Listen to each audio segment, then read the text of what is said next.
الحمد لله ما دام الوجود له، حمدا يبلغنا منه الرضا أملا.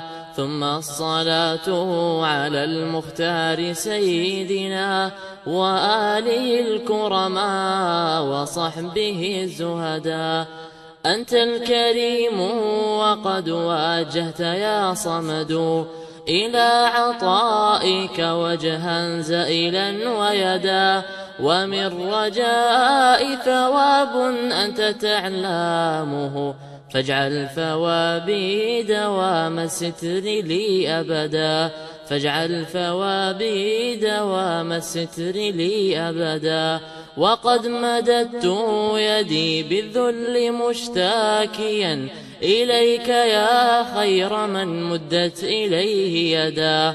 علمت أنك ذو جد وذو كرم، هيئ لنا ربنا من أمرنا رشدا، هيئ لنا ربنا من أمرنا رشدا.